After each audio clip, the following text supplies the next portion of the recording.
최근 인터넷 방송인 우와굿과 그의 팬덤이 만들어낸 왁타버스는 단순한 팬 문화를 넘어 하나의 거대한 창작 생태계로 주목받아 왔습니다. 하지만 지금 그들이 쌓아 올린 모든 것이 한순간에 무너질 위기에 처했습니다. 연이은 저작권 침해 신고로 유튜브 채널이 삭제될 수 있다는 경고를 받았고, 팬게임 우와굿의 고집의 원작자는 자세한 내용을 보내달라며 사태 파악에 나섰으며, 심지어 게임에 사용된 폰트 문제까지 터져나오며 사면초가에 몰린 상황인데요. 오늘 우리는 이 모든 논란의 시작점에 있는 우와굿의 고집이라는 이름의 한 팬게임을 통해 왁타버스라는 거대한 팬덤 문화 이면에 숨겨져 있던 안일한 저작권 인식과 그로 인한 문제점들을 알아보겠습니다. 이번 팬게임 논란의 중심에는 우와굿의 고집이라는 게임이 있습니다. 이 게임은 겉으로는 세계적인 히트 인디게임인 아이작의 번제를 오마주한 2차 창작물로 알려져 있었지만, 최근 한 제보자에 의해 밝혀진 실상은 오마주나 창작과는 거리가 먼 사실상 도둑질에 가까운 행위였습니다. 우와굿의 고집 개발진은 아이작의 번제 원작자가 2차 창작 및 모드 개발을 장려하기 위해 친절하게 동봉해준 내부 파일 확인 프로그램을 악용했습니다. 원작자의 의도는 팬들이 게임을 더 다채롭게 즐길 수 있도록 돕기 위함이었지만, 개발진은 이 프로그램을 게임 내 소스를 빼내는 데 사용한 겁니다. 그 결과 게임의 오프닝 컷신은 원작의 이미지를 거의 그대로 가져다 썼고, 보스 등 중요 캐릭터의 프레임 또한 도용했으며, 게임의 핵심 재미 요소인 아이템들은 외형만 살짝 바꾼 채 능력치와 스타일을 그대로 베꼈고, 심지어 게임 내 공격 효과음 등 15개가 넘는 사운드 파일은 음원 파형까지 원작과 완벽하게 일치하는 것으로 드러났습니다.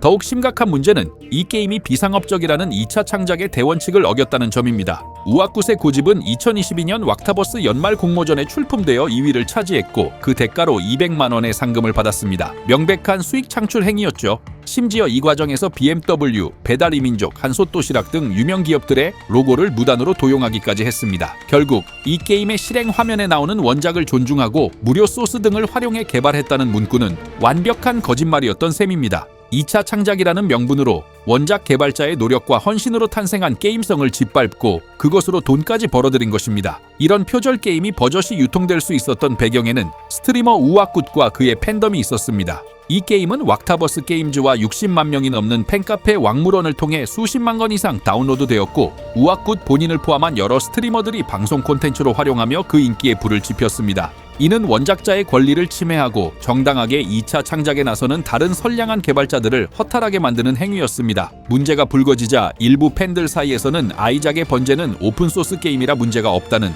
사실과 다른 주장이 나오기 시작했습니다. 하지만 확인 결과 아이작의 번제는 오픈소스가 아니며 원작자는 2차 창작을 공식적으로 허락한 적이 없습니다. 단지 저작권과 IP를 침해하지 않는 선에서 모드 개발을 장려했을 뿐입니다. 이런 명백한 사실 앞에서도 오픈소스라는 궤변을 늘어놓는 행태는 문제의 본질을 흐리고 논란을 더욱 키울 뿐입니다.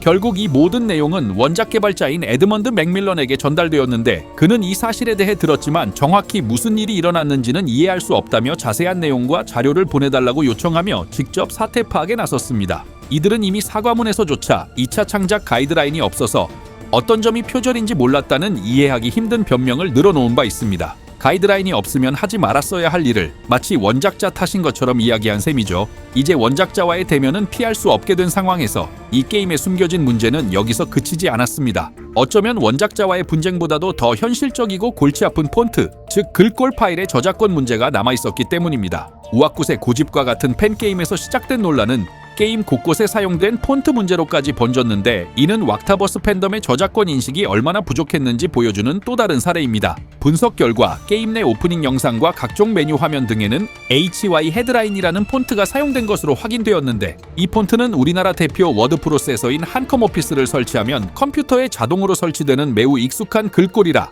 대부분의 사람들은 무료라고 생각하지만 바로 여기에 함정이 있었습니다. 이 폰트를 만든 곳은 한양정보통신이라는 회사인데, 이들은 HY라는 이름이 붙은 수많은 폰트들의 저작권을 가지고 있습니다. 그리고 이 폰트들은 오직 한컴 오피스 프로그램 내에서만 사용하는 조건으로 번들 제공된 것들입니다. 만약 이 폰트를 유튜브 영상 자막이나 홈페이지 제작, 그리고 우와굿의 고집과 같은 게임 개발에 사용한다면 이는 저작권 침해에 해당합니다. 더 큰 문제는 이 한양정보통신이라는 회사가 저작권 침해에 대해 매우 공격적으로 대응하는 것으로 악명이 높다는 점입니다. 저작권 보호라는 명분 아래 자신들의 폰트가 무단으로 사용된 사례를 끊임없이 찾아내고 내용 증명을 보내 합의금을 요구하는 방식으로 수익을 창출하는 것으로 알려져 있죠. 실제로 2년 전에는 이들의 무분별한 법적 조치에 대한 폰트 합의금 장사 주의보라는 뉴스까지 보도될 정도였습니다. 물론 법원에서는 사용자가 인지하기 어렵게 약관을 고지했다거나 비영리적 사용은 공정이용에 해당한다며 사용자의 손을 들어준 판례도 많습니다. 하지만 그런 판례와는 상관없이 일단 저작권 침해 사례가 발견되면 무조건 법적 조치를 취하고 봅니다. 개인이나 소규모 단체 입장에서는 이런 법적 분쟁에 휘말리는 것 자체가 엄청난 스트레스와 부담이기 때문에 울며 겨자 먹기로 수백만 원에 달하는 폰트 패키지를 구매하며 합의하는 경우가 비일비재하죠. 우아쿠세 고집이 200만 원의 상금을 받은 이상 이 게임은 더 이상 비영리 창작물이라고 주장하기 어렵고 결국 한양정보통신과 같은 회사에게는 아주 좋은 분쟁 대상이 될 수밖에 없는 상황인 겁니다. 뿐만 아니라 또 다른 팬게임인 왁제이맥스에서는 비트로코어라는 무료 폰트가 우아쿠세 고집 오프닝 영상에서는 한커물주 반구대 암각화체라는 폰트가 사용된 것도 확인되었습니다. 이 폰트들 역시 라이선스 규약상 다른 소프트웨어와 번들하거나 재배포하는 행위, 즉 게임 파일 내에 폰트를 포함시켜 배포하는 임베딩을 명백히 금지하고 있습니다. 팬심으로 만든 무료 게임인데 너무 각박하게 구는 것 아니냐는 일부의 항변은 특히 폰트 저작권의 위험성을 전혀 모르고 하는 소리입니다. 다른 저작권 침해는 경고나 시정 조치로 끝날 수도 있지만 폰트 저작권 침해는 곧바로 거액의 합의금 문제로 이어지는 경우가 많기 때문에 아마추어리즘과 팬심만으로는 결코 법적인 책임을 피할 수 없습니다.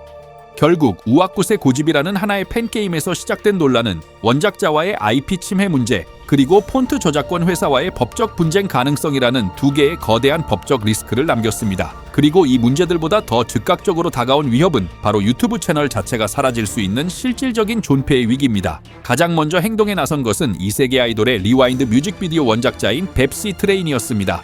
그는 자신의 저작권이 침해당했다며 리와인드 원본 뮤직비디오에 대해 유튜브에 저작권 침해 신고를 했고 유튜브는 이를 받아들여 영상을 삭제했지만 왁타버스 측이 아무런 대응을 하지 않자 며칠 뒤 200만 조회수 기념으로 올라왔던 리와인드 4K 리마스터 영상까지 추가로 신고했고 이 영상 역시 삭제되었습니다. 이로써 왁타버스 유튜브 채널에는 공식적으로 2번의 저작권 위반 경고가 누적되었습니다. 유튜브의 삼진아웃 제도에 따르면 저작권 위반 경고를 3번 받게 될 경우 해당 계정은 물론이고 그 계정과 연결된 모든 채널이 해지될 수 있으며 업로드된 모든 영상이 사라지고 새로운 채널을 만드는 것조차 금지될 수 있어 사실상 유튜버에게는 사형 선고나 다름없는 조치입니다. 이 위기 앞에서 왁타버스가 선택할 수 있는 길은 반론 통지를 제출하는 것입니다. 이는 단순한 이의 제기가 아닙니다. 반론 통지는 저작권법에 근거한 법적 절차로 나는 이 콘텐츠를 사용할 법적 권리가 있으며 법정에서 이를 증명할 자신이 있다고 선언하는 것과 같습니다. 만약 왁타버스가 반론 통지를 제출한다면 이제 입증 책임은 원작자에게 넘어가게 됩니다. 원작자는 10일에서 14일 이내에 왁타버스를 상대로 실제로 소송을 제기했다는 증거를 유튜브에 제출해야만 영상 차단이 유지되고 만약 소송을 제기하지 않으면 삭제되었던 영상은 다시 복구되는 것이죠. 하지만 만약 그들의 주장이 법적으로 타당하지 않다면 어떨까요? 정식 계약서 없이 구두 허락만으로 저작권을 주장하는 것이 과연 법정에서 인정받을 수 있을까요? 만약 소송에서 패소한다면 이는 유튜브 채널 삭제를 넘어 막대한 금전적 배상과 함께 저작권 침해라는 공식적인 기록이 남는 최악의 결과로 이어질 수 있습니다. 즉 반론 통지는 스스로 더 큰 법적 분쟁의 문을 여는 위험한 선택이 될 수 있는 겁니다. 결국 이 모든 문제는 우아쿠세 고집에서 드러난 저작권 문제와 정확히 같은 원인에서 비롯됩니다. 팬심과 좋은 의도라는 명분 아래 저작권이라는 법적 권리를 너무나도 가볍게 여겨왔던 안일함의 대가인 셈이죠.